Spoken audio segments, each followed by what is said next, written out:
Safubi like Abrofumba, once was a green. Where Kofubi from neighboring villages, who some we see castle. And so we in walk back to when various for a long time no they see castle. No or cheddar or the group one, no group one where I saw no from Abrofumba. Okay. First and point binum so I refer to them as Abrofunkwa. Abrofunkwa are two derogatory. In some Abrofunk servants of the white, very better or than towards Abrofunkwa. And so who posting watch we built the castle.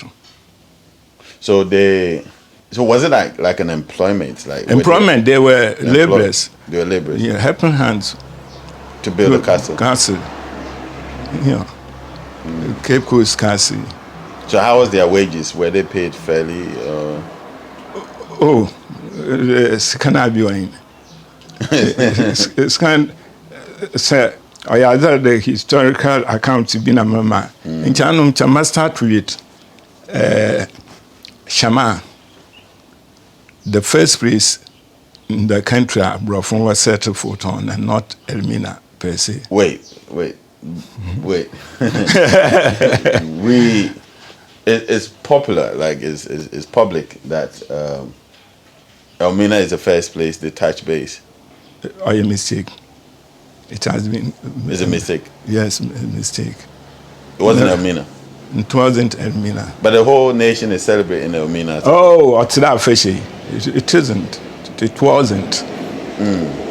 Okay, I think Mutum Medabesho Amo. No, I mean we started a conversation and the whole country. My audience also. No, Diary who there, Abrofun Portuguese, under the command of Prince Henry the Navigator, were exploring would do Shama and Pan, no, was short to water.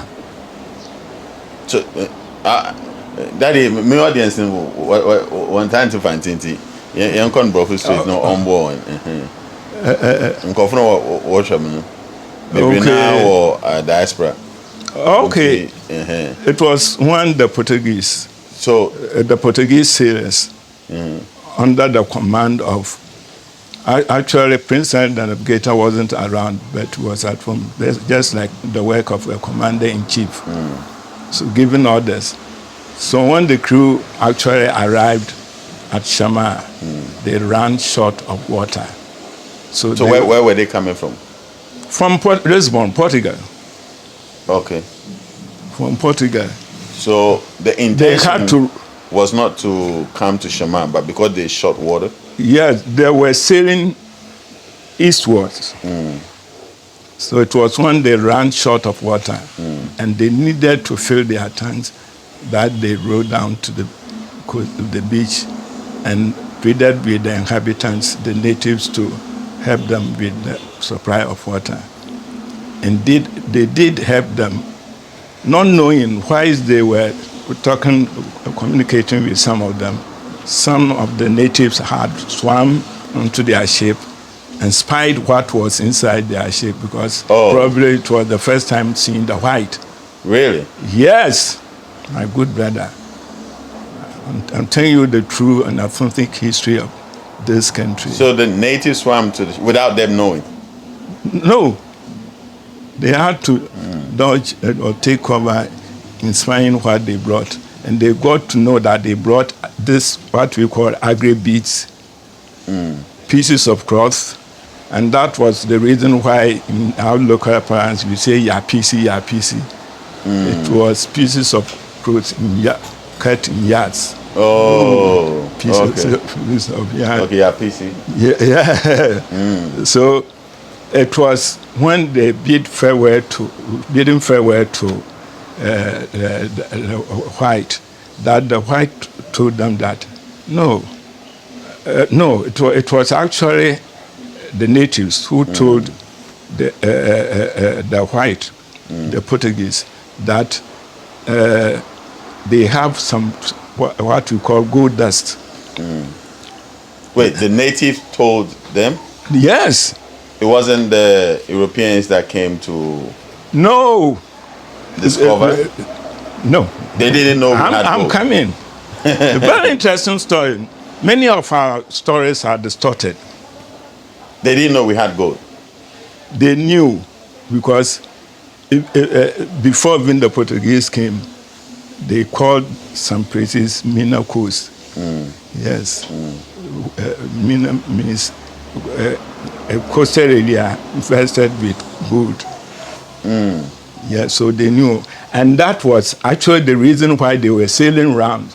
But they didn't want people to know that was their mission. So listen to this story very well. They didn't let it out that okay, this is So actually it what was we're going after. yes, it was when the natives told the white that we have gold dust, and the white actually pretended as if it was a surprise news to them. It wasn't. But they already knew.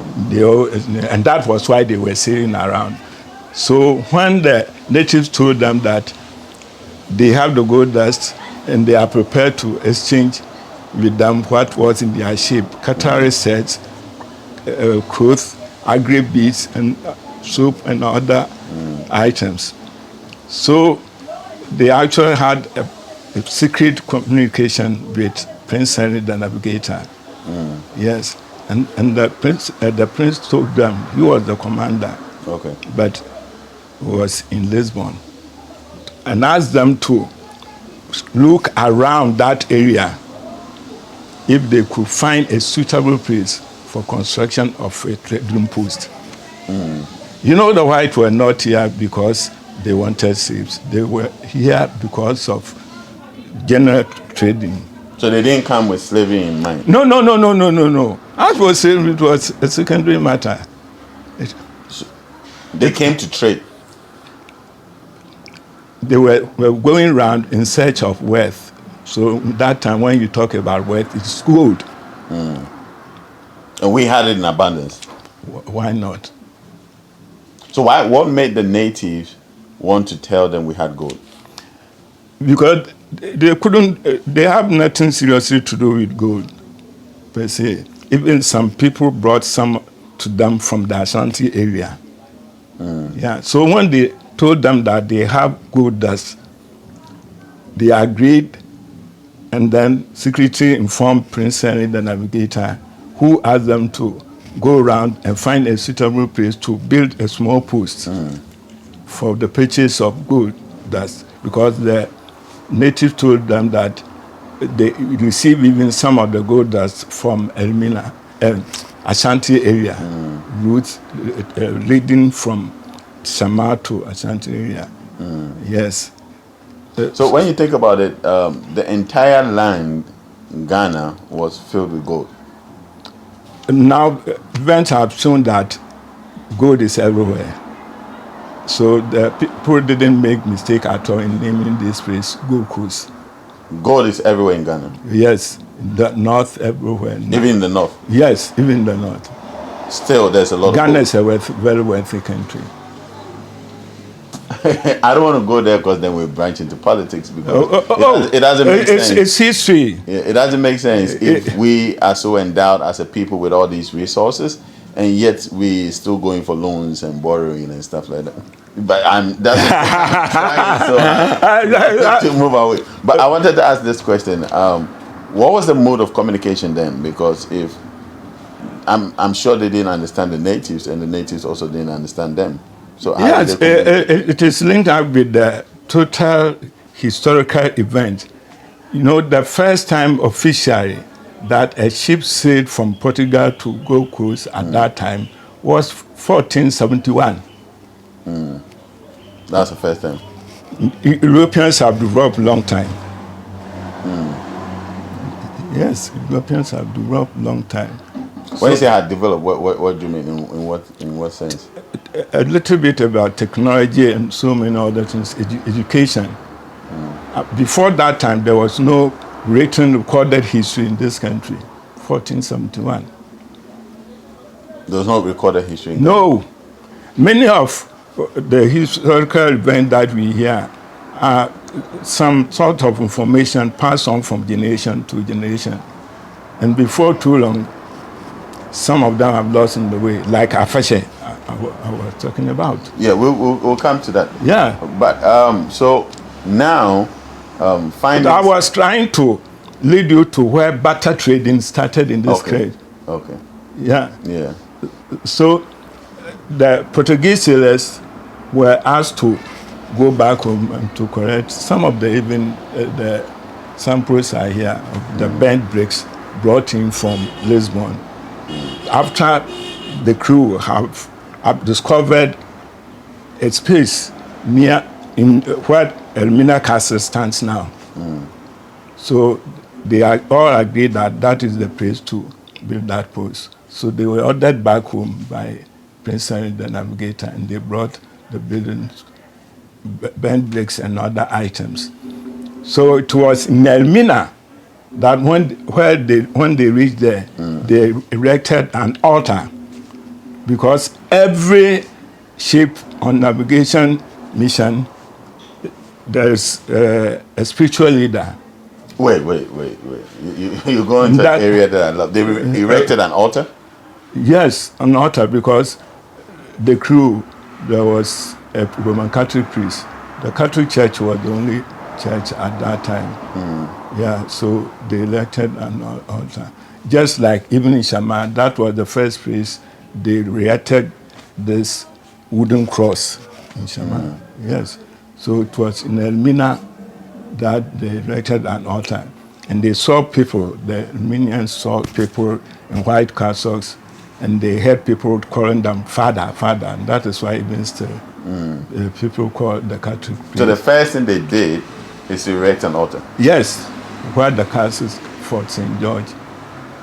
You will look at the name itself. It will indicate to you that they were Catholics. Yeah. So they took the samples back, brought the bricks, started building Elmina Castle. Yes. Still with the intention only to trade? Yes. So why build castles? That is a wholesale for them, where they would keep their gold and what they were buying from the people. And many of the attempts were not paid with money. It was barter trading. All these are barter trading. There was no currency. So what did they bring to trade up for the gold? Agri beads, cutlery sets, pieces of cloth, and other household items. So we didn't have pieces of cloth? No, I'm asking because I'm a very curious mind. So I'm just wondering why our fathers... When you go to the north, until some few years ago, they were not using some of the cloth we were using down here. Yes. Yes. So as for the history that was passed down to us, many of them are just not true. I can even sit down here and then come out with a number of them. So they had a barter trade. The trading carried on at that time was barter trading. They had a barter trade, so they took our gold. Yes. But at that time, they didn't have the understanding to introduce Christianity to the people. Or they did it anyways at the same time with the trade. The first white who came here, you see, it was not in their intention actually to establish Christian churches. It was their intention to find wealth. Resources. Specifically gold. Every ship that set sail had a spiritual leader who was a Catholic priest. This is what happened. So they believed in their form of spirituality. Oh, also, okay. Yes. And also came for our resources, mainly gold. So when did this change from just looking for resources, raw materials, into slavery? Okay, for the benefit of you, I will give you that story. Yes, what happened was that Christianity was in Gold Coast before America. After the missionaries had come here, they were dying their numbers, especially in Elmina, where the Dutch missionaries came, dying their numbers out of mosquito bites who introduced malaria to them. They decided to move further westwards to Americas. So Christianity was in Gold Coast here before Americas. Before America was discovered, they had been in Gold Coast here. So in America, they had problem, my brother, with the Red Indians. They are the natives, Native Americans. It was when the Europeans came that European from York named another place New York. A European from Philadelphia named part Philadelphia. A European from Scotland named northern side Nova Scotia, New Scotland, and not others. Yes.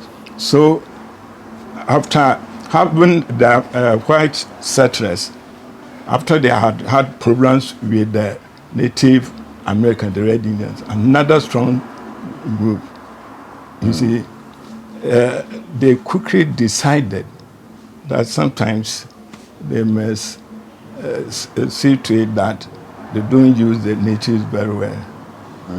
Otherwise, they will grow up and then try to fight back for their land, like these people after the slave trade. You know, the civil rights struggle, where even Nkrumah joined. Yes. So if they had that intention that, okay, the people, the indigenous, the locals, were going to fight back, it means they always knew they were not doing something right. The Europeans. The Europeans wanted to take that land for good. They wanted to take our lands for good. No, almost all the areas, you know, they were in America. Yeah. You know that they were in Australia. Yes. They were part in of India. Yeah. They were in South Africa. So they literally wanted to dominate the world, take over the lands. No, that was not their first intention. Their first intention is to find out the wealthy places. And that is why all the wealthy places, which fortunately, unfortunately, the black people were more, were directly taken over by the white. A lot of conversations is coming up. So what you're literally saying is that the black race was almost everywhere. No, virtually all the gold producing areas in the world. Yes, we have colored people. We have colored people. Yes, in the world. You, as we sit down now, cast your mind around the world. Yeah. So that was why I mentioned Australia, Papua New Guinea, South Africa, America itself. You know, America was not first inhabited by the white. So how did the black race end up in areas that were dominated with wealth? How did that happen? The blacks? Yeah. How were we all? Okay, what happened? I was on that. Sorry. You know, after the white Europeans had problems with these people, the Native Americans, whom we still refer to as the Red Indians. You see, they had a clever way. As for this, it is everywhere. Sometimes if you don't take care, they can wipe away that particular race. So the Red Indians were feeding more on bullocks. Okay. Using it as their tent, which is their shelter, using it as their what we call moccasin shoes at that time, and then making some like this coat you buy and eating it. So the best way to secretly wipe away these people is to start killing the buffaloes. That's a very negative mindset, though. So Yeah, because if you want to move to a place and you want to drive away the people, first and foremost, why are you even trying to drive away them? I get it. You said because they wanted their resources, they wanted their wealth.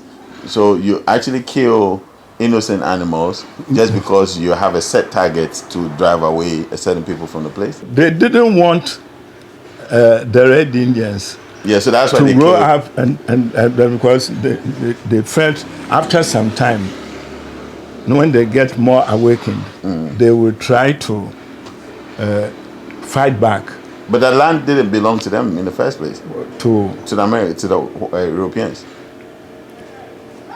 And their intention was to take over that land. It was we here should give credit to the mosquitoes. Yeah, I was going to come to that. Because Mosquitoes I was gonna for come to that. making the stay of the white people. I was going to come to that because there's So it was when they were finding it difficult in getting people to work for them after the introduction of sugarcane plantation, tobacco, and others, that they thought that no, somewhere in West Africa where they lived, they have some strong men here who could work. So why don't we go and bring them to come and work here? So that actually was the beginning of the great triangular trade. So the ship setting sail from England will come and pick the people here, send them to America, and go back to England to refill. So it became a triangular trade, which the first to slave trading.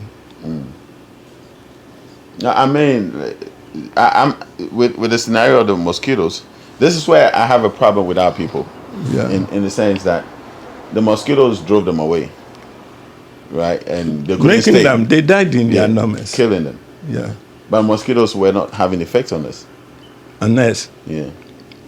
acquisition of natural immunity, we were born into it. So we are immune. That tuberculosis, many of these inoculation means introducing the germs, weakened germs of that particular disease in one's body, so that it goes into, in fact, to cause that sickness in a mild way to the one who has received the inoculation. And that helps the one who has received the inoculation, the body to produce antibodies.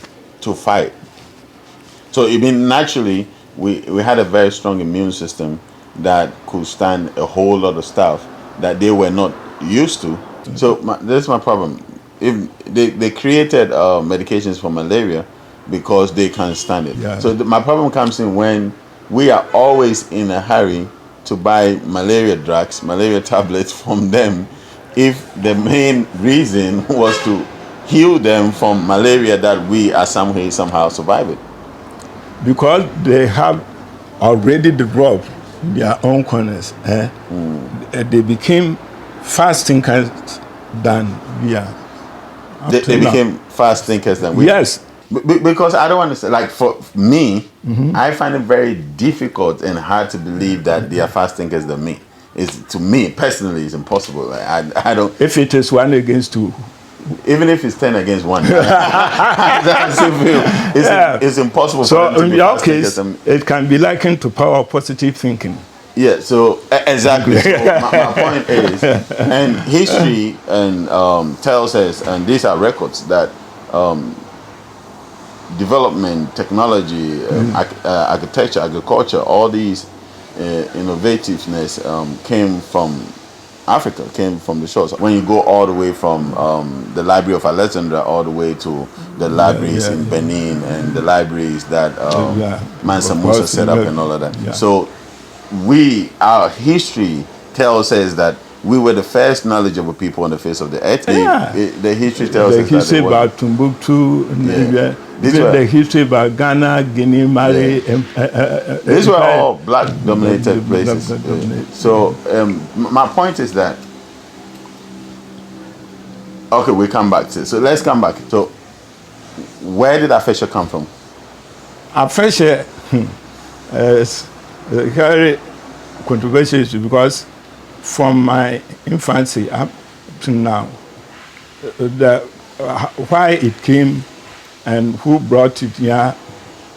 Some of us think it might be the Fantis who came down. The Fantis were moving with the general Akans, the Ashantis, the Achims, and the Fantis. But the Fantis were the last to move down from, after they have founded this Reestablish, to move down to the south. So all the Akans were moving together? Yes, at that time. You know, as for language, the changes come in when few people group themselves at one area. Like in Cape Coast here, the people of Abum, the Afanti is a bit different. Oh. The people of Pedu, Fanti, the people of Ekoni here, the people of, it is when people gather themselves at one place. Even in short, when some Fantis go to Accra and stay there, after some time, their Fanti changes. So that's how the language became diversified. That's right. That's right. That is so. Okay. Yeah. So it means that what I want to understand is this a festivity that moved down with us through the course of history, or it started in some Cape Coast? Changes, but when it was in Cape Coast, using one of my interviews, I told them that yam, we use yam, marsh yams and other items in performing this religious rites for the fetish priests. So one of my interview, I told them that the fascia itself means nothing but purification, sanctification, consecration, and cleansing of the gods and people of Cape Coast. That's what it means. Yeah, yes. All the rituals that are performed. Unfortunately, people are in for the enjoyment aspect of the whole festival. Yeah. Otherwise, during this festival, like you witnessed yesterday, yes, there's somebody who carries the stool of that suffering who is being adored. There's one woman who carries a bunch of palm nut, and there is another person who carries out this grinding stone, the small ones. You see, that grinding stone represents corn, because we are in the coastal area. Oh, to grind the corn. Yes. That's what they were using, a grinding stone. Yes, that was what they were using for at that time. But there's a bigger one. But it's not all that easy carrying it around. So they use the small ones. And then this palm kernel, the ripened one, because there's a lot of oil, that represent oil. You see, that represent oil. So on such an occasion, for people, the outsiders, to know and ask questions about what was happening, all these things should be paraded through the town, so that the one who is witnessing it may ask, why this palm kernel? So they carry those stuff. Yes, that is what they should do in order to avoid people enjoying it for enjoyment's sake. Wow, but that's you see, that's why I say they can never outsmart us. That's a smart way of preserving our history and where we've come from as a people, because yearly we get reminded what we went through. And that's what I'm telling you, that the real things which should actually remind us are being taken away from the people. Like all what these things I'm telling you, the palm kernel and all those things, it's meant for people to ask and inquire into the reason why. It is because there's abundance of food, and this August, the fancy name is the food. The food is in abundance. So that's the this meaning time of August. Yeah, in the fancy. And September is. I've forgotten. I know. I had Fanfel.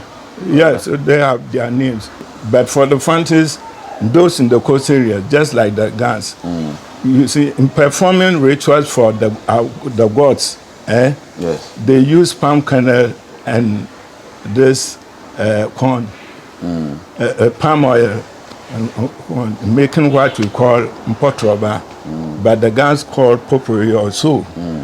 You see, that signifies that we are in the coastal area, and the staple, in fact, the food item used in our staple food is oil, corn, and others. And during August, a lot of fish comes in. There's a lot of fish that comes in August. So around this time, you think it's even more of even harvest, celebrating the harvest. Yes. And also, I never looked at it this way, because yesterday we saw a lot of things being carried. Zifo is August. Yes. September is Fankwa. Every food will be in abundance. September corn, is Fankwa. Oil, fish. October is Obese. Yes. Yeah, Maybe you go bad if you don't. That was why our festival was being celebrated on August and not September. So why did it move to September?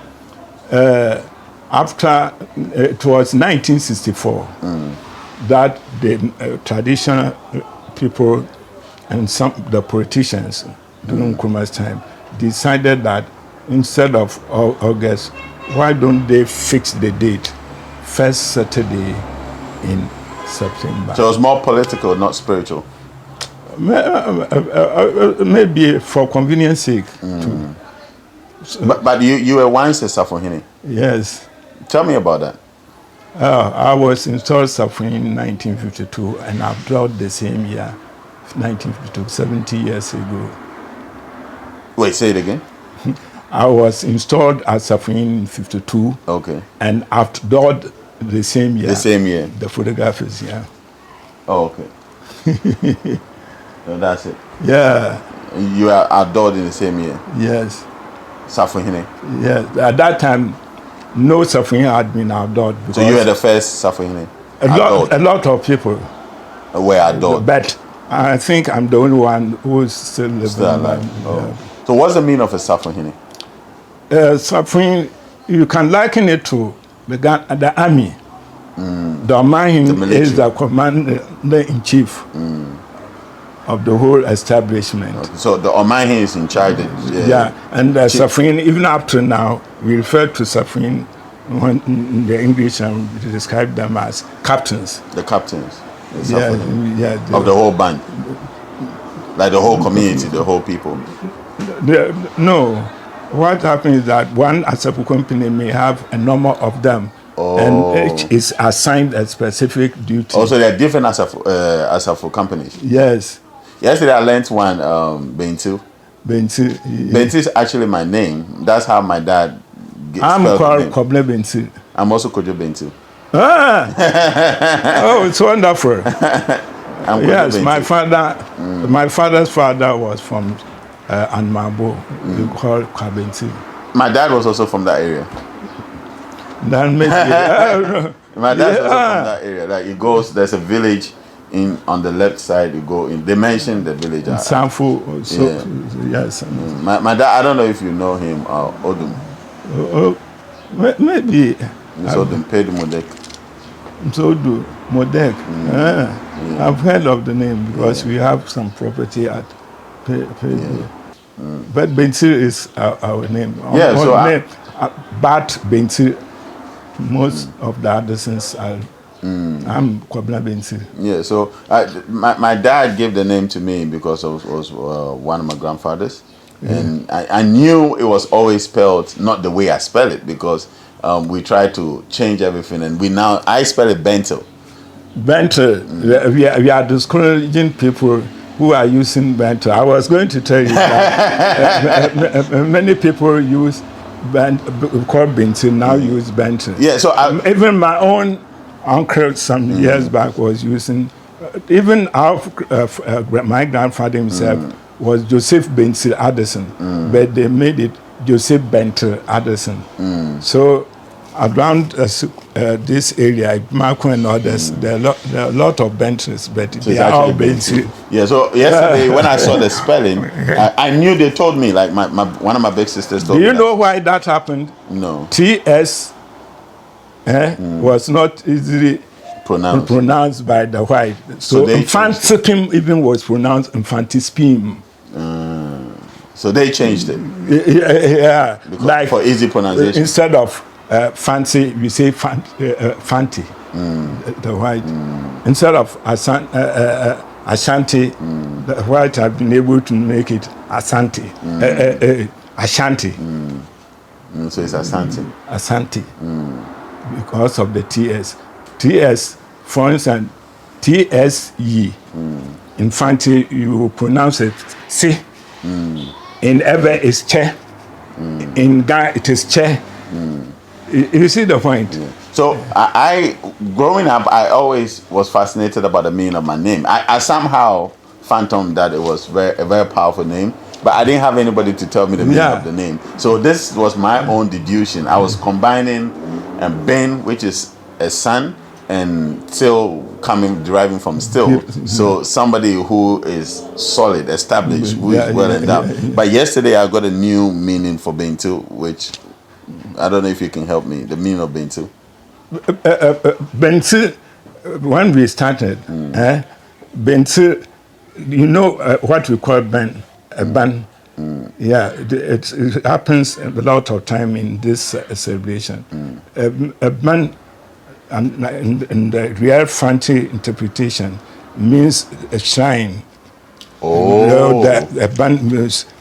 So when you say ban, for Suban, a fence wall, which fences to protect the energies. Energy. That is why during a Afesha time, when they light this fire, this bonfire, why they actually organize this bonfire is that changing the old materials for the warring. You see, you have to burn it. Burn everything old. Because you are ensuring new. That is why I'm saying purification, sanctification, consecration, and cleansing of the gods. So that's what the festival is actually about. Yes. So it's one of the purest times in our history. Yes, and people trace that to the around Mediterraneans, like we are saying. So here, a lot of people also bring in Judaism. They bring in Judaism to our culture? People, the historians and others will tell you that you hear from that, even the Gans, the same. So when you go deep into it, you find out that there are some traces of their culture.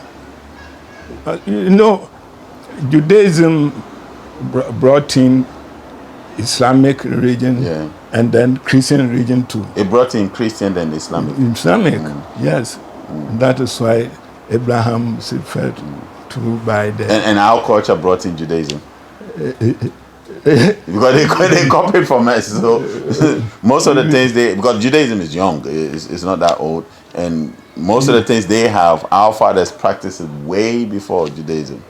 Okay. The Benstir for me. So ban is like the wall, the protection. Yes. So when you say Benstir, the head of that protection, if you want to bring it down to, it is like Kotokraba. Instead of Kotokraba, people say Kotokraba. When you analyze it, you arrive at nothing. Yes. Like Kotokraba, break it into two. One is Koto, one is Raba. And what is Raba? Raba is a muddy stream which gets dried up. But when you say Kotokraba, it means a muddy stream which have some crabs. That the crabs gather around. Yes. I'm excited about the Benstir. The head of the protection. Guys, listen. I know we started this conversation with no introduction, nothing like that, but it was so exciting conversations. Me and Daddy, I love most of the things that I value our elders. You know that most of the things they have, I'm so honored always. And now I even feel horrible that we didn't bring any gifts, because whenever you go to an elder's house, you have to first go with substance. You have to go and say thank you. But Daddy, I've learned my lesson. I know my gift will come. Because there's no way. This is not right. This is not the right way. But I have a different reason. To me, knowledge in a way should be imparted to other people. Yes. And then anyone you think you are imparting knowledge to, he is also indirectly imparting some knowledgeable things to you. Like you are talking, I'm talking. We have to tolerate each other's view, and that helps us in making deeper researches on some of them. Yes. So, I appreciate this. What you're saying now is so powerful. I appreciate it because most of us in this young generation, we don't share this view. Yeah. And this is very humbling. It's coming from you. Yeah, because in those days you get more information from some of these principles, and I lived with them for so many years. I was virtually doing fishing. Oh wow! Yeah, yes. So it was 1956 at the age of 14 that I stopped. I was ordered to stop joining the fishermen and doing fishing. Who ordered you? I was 14 years. So your parents ordered you to stop? Yes. At that time, I was staying close to the seaside. So you always find me. Yes. As I heard something yesterday, so during the procession, the Asaf Company #1, the Benstir. Yeah. So they were throwing a particular energy. They say they call it insunsu. Susunsu. Susunsu means measuring something. So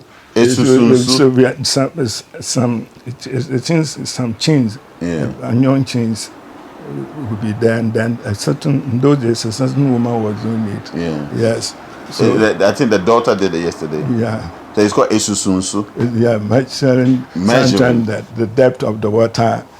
Yes. How far you are going. Somebody told me different, that when they throw the Esusunsu, it's also to check if there's a negative energy on the road before they get there. If the company are going to war. That can be as a spiritual interpretation. Okay. But in the Fanti language, Esusunsu itself is self-explanatory. Measuring the depth of the water. Yes. Esusunsu. Yes. So the guy was saying Susunsu. Yeah. You mentioned the name, but sometimes instead of like Cape Coast, we know was named by the Portuguese as Short Cape. But until recently, it was when they were building the Elmina castle, they saw a place here where the castle stands now, but they found out that it was also a cape, but very short. That is why Kabuko also Short Cape. Okay. So it was the English people who corrupted that language to mean Cape Coast. Cape Coast is tautology. Because every cape is at a coast. Oh, interesting, my brother. Oh. That was a good one. Yeah. That was a good one. I never thought about it. Oh, that's a good one. The first time I said it at one interview from an FM, the doctor himself said, "Now we are attending school now," because the two of us were together in saying tautology. Yeah.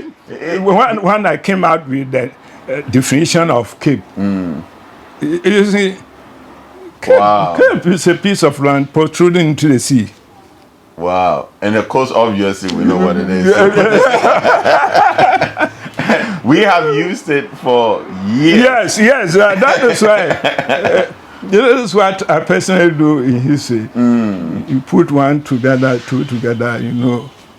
Yes, because the way you are asking questions, others, for most of us, we will not ask questions. So we swallow things. Who can lie?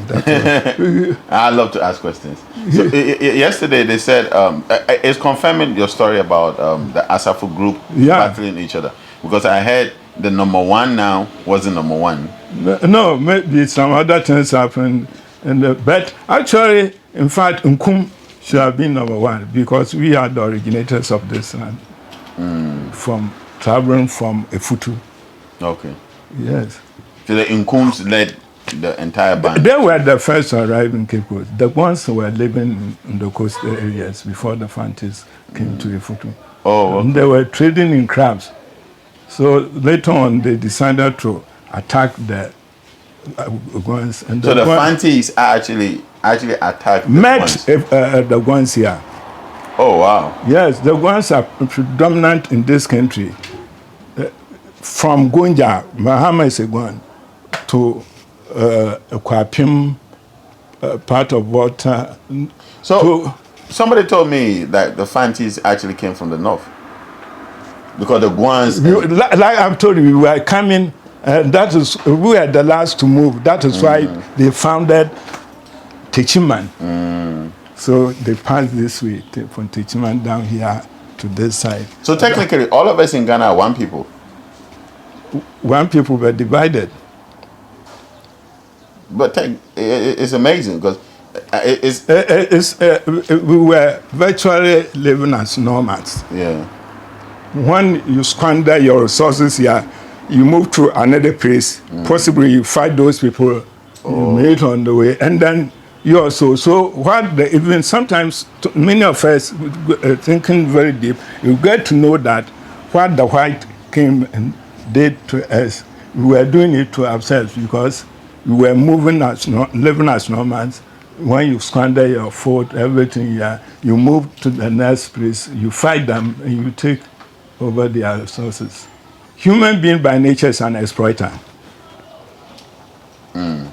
Human being by nature is an exploiter. Like I'm telling you, so look at so many hundreds of years that the Romans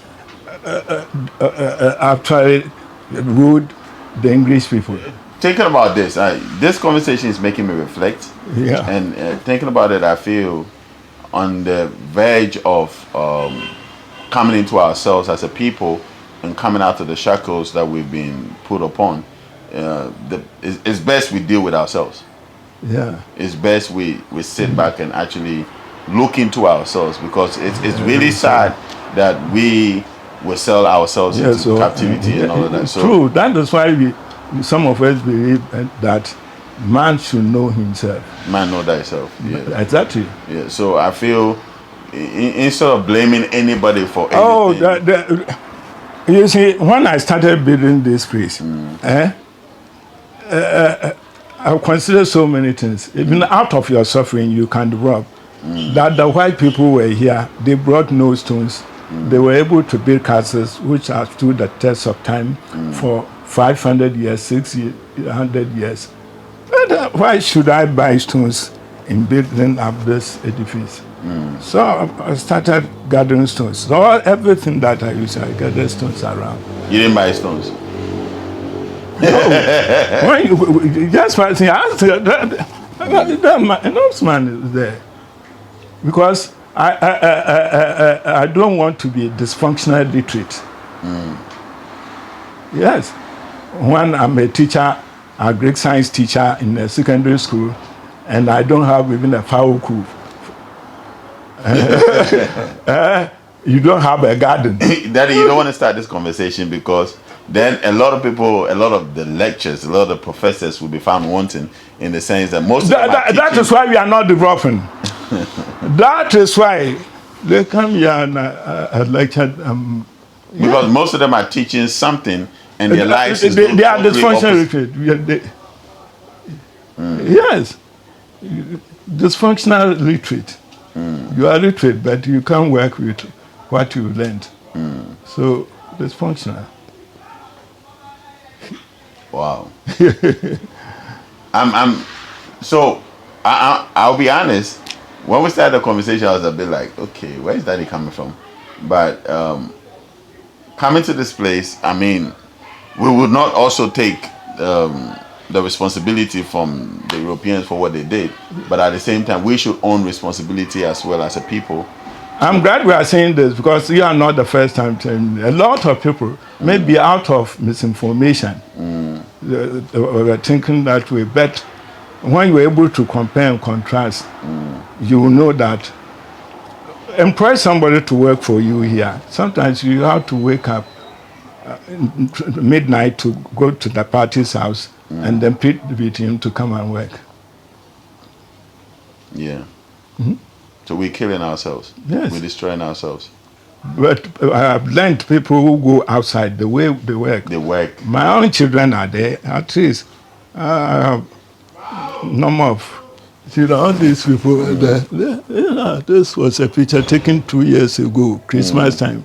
My children, in-laws, grandchildren were caught up in Denmark. I feel, anyway, this is my course. This is the assignment that I'm doing, to bring awakening to ourselves, to first take responsibility Yes. of our lives and why we're here. Yes. And not necessarily apportion blame to anybody, because at the end of the day, this man is here. Everybody is using my place as thoroughfare. The only place in Cape Coast where you come, our gates are open 24 hours a day. And there will not be a single person who will say, Mr. Anderson, let me help you. But they all pass here. Wait. So they pass here for what? To their houses. I've created a way for them, free of charge.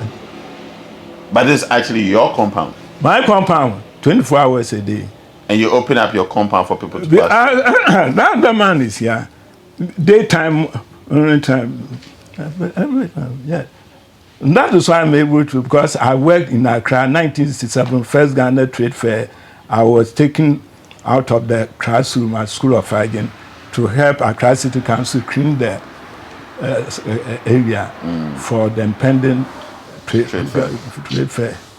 You see, so I know what I'm talking about. Yes. Takrady, Accra, Cape Coast, I'm the only person who has opened up his compound to be used as a thoroughfare. Yeah, but I never hear this, like anybody build their own house. No. Everybody's putting up walls. It's mandatory. Fence walling your property is mandatory. Yeah. So everybody putting up walls and everybody putting up gates and nobody. If I'm telling lies. And day and night you will see me working, bare-chested. Working. Working what? What do you do? Digging the place. I'm doing the landscaping myself. Wait, you say you're 80 years old, right? 80. No, I'm just saying it just in case you forgot that you're 80 years old. So I'm just reminding you that you're 80 years old and you're doing all this work by yourself. Yes. Some time ago, I speeded it up because I was fast approaching 80. And I knew at that time that after 80, I needed to rest and then have a nice place, a place full of oxygen. So I decided to create that garden here where there will be some trees. So for me, it was just to enjoy oxygen. Let me ask a very important question. Our time is running up. And this is a bit sensitive, given your attachments. Did you ever in your life blame the Europeans for what they did to our people? Oh, no. As for what they did to our people, not me alone, but many people were not happy with it. You see, but the question that I asked myself, and that changed my perception in a way, is that what benefit can I get from the suffering that my ancestors entered into? I like that. And hence the development of this place. My ancestors paid the price, and what am I doing with the sacrifice? Yes. I like that. So some time ago, there was a physiological statement to people. I told them that my ancestors were in Europe and Americas to help them build that place. But I'm glad today I'm also using some outsiders to build my place. When some, when some Danish people were saying, my brother, There's a true story of a barter trade. Yeah. They came for our people to build, and you also get them to there come were a and lot build of your place. Danish children. The men had sex with our people, produced some children here. So my children also they produce. so why should I worry? It's one draw. It's one draw. Then you, I can't believe what I'm hearing right now. Yeah. Just in case you guys messed it up, right, or you missed it, this is what Daddy is saying, that they came down to our shores, they raped our women, slept with our women, did all of that. Why should he stop his children for getting their women pregnant? I won't say the rest. You should conclude yourself. Yeah, so it's not a matter of always blaming somebody for your woes. That's one of the smartest way to fight back what you do. No! So that you don't regret, because I don't want to regret in life. So you make good use of the little time that you have. Guys, this is just a side note. Daddy is literally saying you have the permission to go and meet your women and do what I'm not saying you should do. So some of us believe in fact, peaceful coexistence. Yes, a lot of things can be achieved through peaceful coexistence, be it religious, social, everything. But what happens if the other party is not being peaceful? You want to be peaceful, but the other party is not being peaceful. One day it will be peaceful. In fact, let somebody standing face to face with you give you about some number of dirty slaps. First, you will say you try to ask the party to stop, but the party may not heed to what you are saying. The next time, and bang, you don't talk. Next time, third, fourth, fifth time, you will stop and sometimes beg you to forgive me.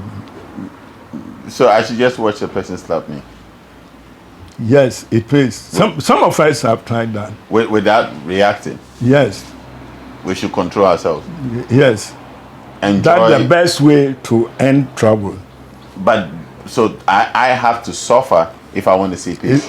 It's only when you are fighting as a self-defensive tactics. As for self-defense, if you don't take care and he ends your life there, you are doomed for good. You see. But if it is one that you can stand, but your aggressor will put an end to it and then treat with you. If even that not that day, the next time he will search for you and then come and ask you. A human being is by nature his own judge. Nobody's come to judge us. Oh, wow. There are a lot of things after you have even committed that crime, you regret, maybe. Yes, nature. So you don't believe anybody come to judge us? There are so many other things that your conscience will be your best judge. I tell you. So do you see after the festival, I'm wrapping up with this. After the festival, people have come to not actually observe, but to entertain. That's what it's become now. If I'm not joking, 99.5% of what we do now is entertainment. Entertainment. But it's sad because there are other tribes that you go, because we travel a lot. There are other tribes that we go and it's not entertainment. Yes. Later on, even Kuwait started becoming entertainment. But most part of the Asantis are for that. And our brothers in the north. The north, yes. It's not entertainment, it's spiritual. Our problem started with our mission with the white. That's yes. Yes. So everything started messing up when we came into contact with them. Yes. We started losing our spirituality. Yes. The moment somebody changes from, say, Christian to Muslim, it's a spiritual case. From Christianity to this spiritual, no moment if somebody belong. As for Asafo, for instance, you have to swear even to the gods. You see. That you never join any other religious practice. Yes. You see the point? Yeah. You know, and now that Ghana is a place where you can worship the way you like. You have to tolerate what is, a religion. On that note, we have to have this conversation again because there are so many interesting areas that came up in this conversation. I feel we have to visit it again. Okay. But I'm so grateful that you had this sit down with me. Yeah. And I'm humbled by the knowledge and some of the submissions that you've taught us. The fact that human beings are their biggest judge, we will judge ourselves. Yeah. And the fact that if I would rather do more with my ancestors' suffering than to sit around and blame anybody. Yes. I think these are profound statements statement. we have to really. If you don't do that, it means you are carrying your grandparents to the more. That's another powerful one. You suffer for the cause for which they suffered. Yes. So thank you very much, Daddy, for this. I'm grateful. I'm going. You can just glance through. Yeah, so they will take the shots. Yeah. I'm grateful, guys. Listen, I love these conversations. It's always great to sit down with the elders and have these conversations. So just enjoy the rest of the video, and I'll see you guys.